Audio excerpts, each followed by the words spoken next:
ಏನು ಕಳೆದ ತಿಂಗಳಲ್ಲಿ ಮಾನ್ಯ ಶ್ರೀ ಸರ್ವೋಚ್ಚ ನ್ಯಾಯಾಲಯದ ನಿವೃತ್ತ ನ್ಯಾಯಾಧೀಶರಾದಂಥ ಗೋಪಾಲ್ ಗೌಡ್ರವರು ಏನೊಂದು ಪಬ್ಲಿಕ್ ಹಿಯರಿಂಗ್ ಮಾಡಿದರು. ಆ ಒಂದು ವರದಿನ ಸರ್ಕಾರಕ್ಕೆ ಸಲ್ಲಿಸಿದ್ದಾರೆ. ಅದನ್ನು ನಾವು ಸಹ ನಮ್ಮ ಸಂಘಟನೆಯಿಂದ ನಮ್ಮ ಜಿಲ್ಲೆಯಲ್ಲಿ ಇದನ್ನ ಒಂದು ಪಬ್ಲಿಕ್ ಹಿಯರಿಂಗ್ ಒಂದು ವರದಿನ ನಿಮ್ಮ ಮಾಧ್ಯಮ ಮುಖಾಂತರ ರಾಜ್ಯದ ಜನತೆಗೆ ಬಿಡುಗಡೆ ಮಾಡಬೇಕು ಅಂತ ಇಚ್ಛಿಸಿ ಇವತ್ತು ಬಿಡುಗಡೆ ಮಾಡ್ತಾ ಇದ್ದೀವಿ. ಮೊದಲನೇ ಕಾರ್ಯಕ್ರಮ ಅದು ಬಿಡುಗಡೆ ಕಾರ್ಯಕ್ರಮ. ಇದು ನಿವೃತ್ತ ಮುಖ್ಯ ನ್ಯಾಯಾಧೀಶರು ಗೋಪಾಲ್ ಗೌಡ್ರು ಕೊಟ್ಟಿರ್ತದ್ದು.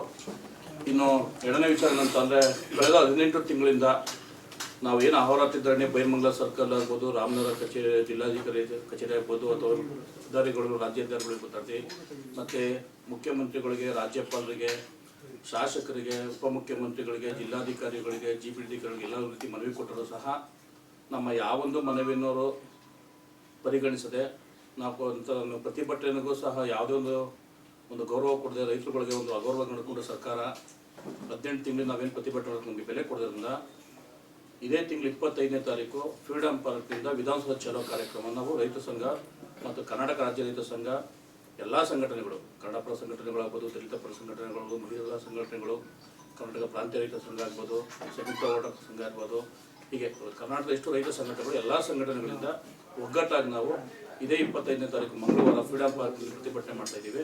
ಇದೊಂದು ಚಲೋ ಕಾರ್ಯಕ್ರಮ ಇಟ್ಕೊಂಡಿದ್ದೀವಿ. ಇದು ಕೇವಲ ಒಂದಿನದ ಕಾರ್ಯಕ್ರಮ ಆಗಲ್ಲ. ನಾವು ಇದನ್ನೊಂದು ಸರ್ಕಾರ ಅಂತ್ಯ ಮಾಡ್ಕೊಂಡ್ಬರ್ಬೇಕು ಅನ್ನೋ ಉದ್ದೇಶಕ್ಕೋಸ್ಕರ ನಾವಿತ್ತು ಈ ಪ್ರತಿಭಟನೆ ಇಟ್ಕೊಂಡಿದ್ದೀವಿ. ಹಾಗಾಗಿ ಮಾಧ್ಯಮ ಮುಖಾಂತರ ರಾಜ್ಯ ಜನತೆಗೆ ನಾವು ಮನವಿ ಮಾಡ್ಕೊಳ್ಳೋದು ಅಂತಂದರೆ, ದಯವಿಟ್ಟು ಎಲ್ಲರೂ ಬಂದು ರೈತರಿಗೆ ಬೆಂಬಲ ಕೊಡಿ.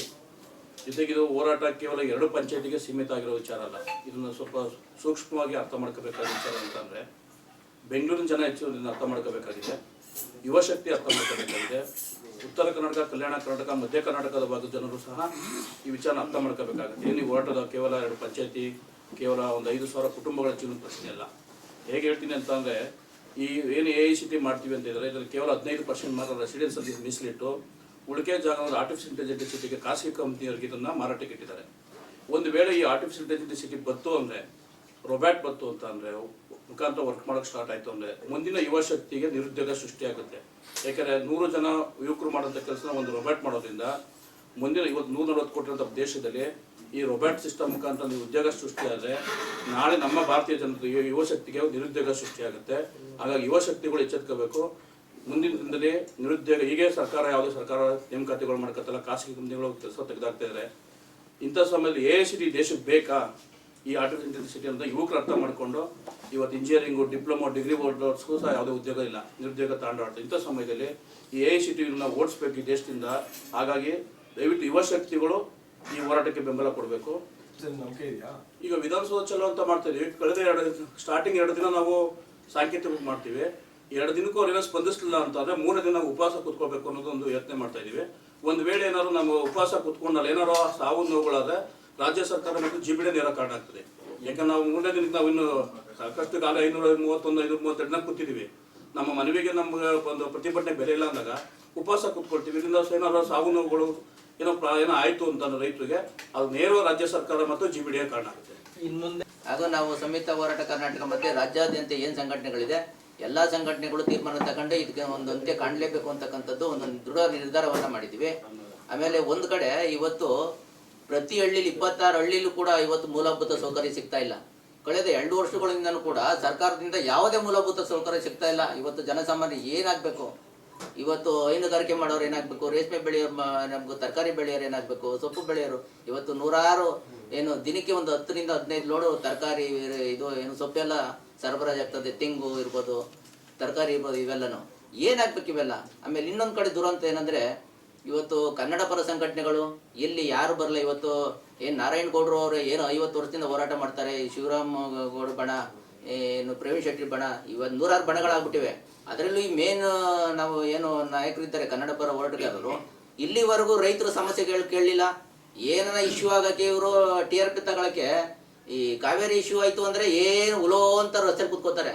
ಇವತ್ತು ರೈತ, ದೇಶಕ್ಕೆ ಅನ್ನ ಕೊಡೋ ರೈತ ಒಬ್ಬ ಬೀದಿ ಕೂತ್ಕೊಂಡವನೇ ಅಂತ ಅಂದರೆ 18 ತಿಂಗಳಿಂದ ಇವ್ರಿಗೆ ಏನು ಮಾನವೀಯತೆ ಇಲ್ವಾ ಇವ್ರಿಗೆ ಕನ್ನಡ ಪರ ಸಂಘಟನೆಯವ್ರಿಗೆ? ಇವತ್ತು ಎಲ್ಲರೂ ಪಾಪ ದಲಿತ ಸಂಘಟನೆಯವರು, ಕಾರ್ಮಿಕ ಸಂಘಟನೆಯವರು ನಮಗೆ ಬೆಂಬಲ ಕೊಟ್ಟಿದ್ದಾರೆ. ಇಡೀ ರಾಜ್ಯಾದ್ಯಂತ ರೈತ ಸಂಘಟನೆಯರು ಕೊಟ್ಟಿದ್ದಾರೆ. ಹಿಂಗಾಗಿದೆ ಪರಿಸ್ಥಿತಿ, ರೈತನ ಪರಿಸ್ಥಿತಿ. ಹಿಂಗೆ ರೈತ ಬೆಳೆದ್ರಲ್ವ ಅವರು ತಿನ್ನೋದು. ಆಮೇಲೆ ಇನ್ನೊಂದು ಕಡೆ ಮಠಾಧೀಶರು ರಾಜಕೀಯ ಇಳಿದ್ಬಿಟ್ಟವ್ರು. ಅವರು ಕೂಡ ಒಂದು ಕಡೆ ಇವತ್ತು ಏನೋ ಒಂದು ಒಬ್ಬನಿಗೆ ಮಂತ್ರಿ ಸಿಗ್ಬೇಕಾದ್ರೆ ಇದು ಮುಖ್ಯಮಂತ್ರಿ ಸ್ಥಾನ ಸಿಗ್ಬೇಕಾದ್ರೆ ಅವರ ಸಮುದಾಯದವರು ನಮ್ಮ ಸಮುದಾಯಕ್ಕೆ ಮಿನಿಸ್ಟರ್ ಬೇಕು, ನಮ್ಮ ಸಮುದಾಯಕ್ಕೆ ಮುಖ್ಯಮಂತ್ರಿ ಬೇಕು ಅಂತ ಹೋರಾಟ ಮಾಡ್ತಾರೆ. ಆಮೇಲೆ ಒಂದ್ ಕಡೆ ಮೀಸಲಾತಿ ಬೇಕು ಅಂತ ಹೋರಾಟ ಮಾಡ್ತಾರೆ, ರಸ್ತೆ ತಡೆ ಮಾಡ್ತಾರೆ, ಚಳುವಳಿ ಮಾಡ್ತಾರೆ. ಈ ರೈತನ ಬಗ್ಗೆ ಕಾಳಜಿ ಯಾಕಿಲ್ಲ ಅಂತಕ್ಕಂಥದ್ದು ನಮ್ಮ ಒಂದು ಪ್ರಶ್ನೆ. ನಿಮ್ಮ ಮಾಧ್ಯಮದ ಮುಖಾಂತರ ನಾನು ಇವತ್ತು ರಾಜ್ಯಾದ್ಯಂತ ತಿಳಿಸ್ಬೇಕು ಅಂತ ತಮ್ಮಲ್ಲಿ ಮನವಿಯನ್ನು ಮಾಡ್ಕೋತಾ ಇದ್ದೀನಿ. ಏನು ದುರಂತ ಇದು. ಹಾಗೆ ಆಮೇಲೆ ಈ ಸ್ಪಷ್ಟವಾಗಿ ಹೇಳಿದೆ, ಇದು ನಾವು ಕೋರ್ಟ್ಗೆ ಸ್ಟೇ ಹಾಕೊಂಡಿದ್ದು, ಸ್ಟೇ ಸಿಕ್ಕಿದೆ. ಆ ಸ್ಟೇನಲ್ಲಿ ಸರ್ಕಾರದ ಪರ ವಕೀಲರು ವಾದ ಮಾಡಿರೋದು ಅಂತಕ್ಕಂಥದ್ದೇನು ನೀವು ಕೇಳಿದ್ರಿ ಪ್ರಶ್ನೆನ. ಏನು ಕಾಂಪೋಸಿಷನ್ ತಗೋತಾ ಇದ್ದಾರೆಲ್ಲ 2.5 ಕೋಟಿ 3 ಕೋಟಿ ಅನೌನ್ಸ್ ಮಾಡಿದ್ದಾರೆ. ಅದಕ್ಕೆ ಯಾವುದು ಬೆಲೆ ಇಲ್ಲ, ಸರ್ಕಾರದ ಅಧಿಕೃತವಾಗಿ ಆದೇಶ ಇಲ್ಲ. ಕೋರ್ಟ್ ಅವರು ಸರ್ಕಾರ ಪರ ವಾದ ಮಾಡಿದವರು ಲಾಯರೇ ಹೇಳಿದ್ದಾರೆ ಇನ್ನ ಬೆಲೆ ನಿಗದಿ ಮಾಡಿಲ್ಲ ಅಂತ. ಯಾವ ಮೂಲದಲ್ಲಿ, ಯಾವ ಕಾರಣದಲ್ಲಿ, ಯಾವ ಆಧಾರದ ಮೇಲೆ ಇವರು ಪರಿಹಾರ ಕೊಡ್ತಾವ್ರೆ ಅಂತಕ್ಕಂಥದ್ದು ಇನ್ನ ಸ್ಪಷ್ಟವಾಗಿ ತಿಳಿದಿಲ್ಲ ರೈತರಿಗೆ. ಇದು ಗೊಂದಲಮಯವಾಗಿದೆ. ಆಮೇಲೆ ಹೇಳ್ದಂಗೆ ಪ್ರಕಾಶ್ ಹೇಳ್ದಂಗೆ ಏಜೆಂಟ್ರುಗಳು, ಊರೂರಲ್ಲಿ ಏಜೆಂಟ್ರುಗಳು ಮನೆಗೆ ಹೋಗೋದು, ಮೈಂಡ್ ವಾಶ್ ಮಾಡೋದು. ಅವ್ರಿಗೆ ನೀನು ಕೊಡದೇ ಇದ್ರೆ ಕೇಸ್ ಹಾಕ್ಸ್ತೀನಿ. ಆಮೇಲೆ ಏನೋ ಬೇರೆ ಕಡೆಯಿಂದ ಏನು ಎಕ್ಸ್ಟೇಟ್ಗಳು ಮಾಡಿದ್ದಾರೆ ಬೆಂಗಳೂರು ಕಡೆಯವರು, ಅವ್ರ ಮನೆಗೆ ಹೋಗೋದು, ನೀವು ಕಮ್ಮಿ ದುಡ್ಡಲ್ಲಿ ತಗೊಬಿಟ್ಟಿದ್ದೀರಿ, ಇವತ್ತು 2 ಕೋಟಿ 2.5 ಕೋಟಿ ಕೊಡ್ತಾರೆ, ನೀವು ಒಳ್ಳೆ ಪರಿಹಾರ ಕೊಡ್ತಾರೆ, ಇಲ್ಲಾಂದ್ರೆ ಸೈಟ್ ತಗೊಳ್ಳಿ, 1 ಕೋಟಿ, ಒಂದೊಂದು ಸೈಟ್ 1 ಕೋಟಿಗೆ ಹೋಗುತ್ತೆ ಅಂತ. ಇದೆಲ್ಲ ತಪ್ಪು ಮಾಹಿತಿ. ಅವೇ ಒಂದು ಕಡೆ ಹೇಳ್ತಾರೆ, ಮುಖ್ಯಮಂತ್ರಿಯವರು ಹೇಳ್ತಾರೆ ನೀವು ಬೇಕಾದವ್ರು ಕೊಡಿ, ಬೇಡದವ್ರು ಬಿಟ್ಬಿಡ್ತೀವಿ ಅಂತಾರೆ. ಅದಕ್ಕೆ ನಮ್ಗೊಂದು ಎಂಡಾರ್ಸ್ಮೆಂಟ್ ಕೊಟ್ಬಿಡಿ. ಆಮೇಲೆ ನೀವು ಯೋಚನೆ ಮಾಡ್ಬೇಕಂತ ನಾವು ಭಾಳ ಸೂಕ್ಷ್ಮವಾಗಿ ಯೋಚನೆ ಮಾಡಬೇಕು. ಅಲ್ಲಲ್ಲ ಊರಲ್ಲಿ 5 ಜನ 10 ಜನ ನೀವು ಅಲ್ಲಲ್ಲಿ ಕೊಟ್ಟವ್ರು ತಗೊಬಿಟ್ಟು AICT ಏನು ಮಾಡ್ತೀರಾ? ಇದು ಒಂದು ದೊಡ್ಡ ಮಾಫಿಯಾ ತಾನೆ ಇದು ಎಲ್ಲ ರೈತರಿಗೂ ಎಲ್ಲ ಏನು ಅವಿದ್ಯಾವಂತನಿಗೂ ತಿಳಿತದೆ ಇದು. ಈ ರೀತಿ ಇದು ಕಾನೂನುಬಾರವಾಗಿ ಮಾಡಿರ್ತಕ್ಕಂಥದ್ದು.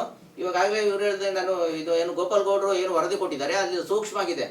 ಇಲ್ಲಿ ಅಧಿಸೂಚನೆ ಹೊಳಿಸಿರೋದು ಕೂಡ ಇದು ಕಾನೂನು ಬಾಹಿರವಾಗಿದೆ. ಅದಕ್ಕೆ ಯಾವುದೋ ಒಂದು ಕಿಂಚಿತ್ತು ಒಂದು ಶೂನ್ಯ ಇದು, ಅದಕ್ಕೆ ಒಂಚೂರು ಮಹತ್ವ ಇಲ್ಲ ಅಂತಕ್ಕಂಥದ್ದು ಕೂಡ ವರದಿಯಲ್ಲಿ ಇದೆ. ನಿಮಗೆಲ್ಲ ಒಂದು ಕಾಪಿ ಕೊಡ್ತೀವಿ ಕೂಡ, ಅದನ್ನ ನೀವು ಪರಿಶೀಲನೆ ಮಾಡಿ ಇವಾಗ ರಾಜ್ಯಾದ್ಯಂತ ವರದಿಯನ್ನು ತಲುಪಿಸಬೇಕು ಅಂತ ತಮ್ಮಲ್ಲಿ ಮನವಿಯನ್ನು ಮಾಡ್ಕೊತೀನಿ. ನಮಸ್ಕಾರ.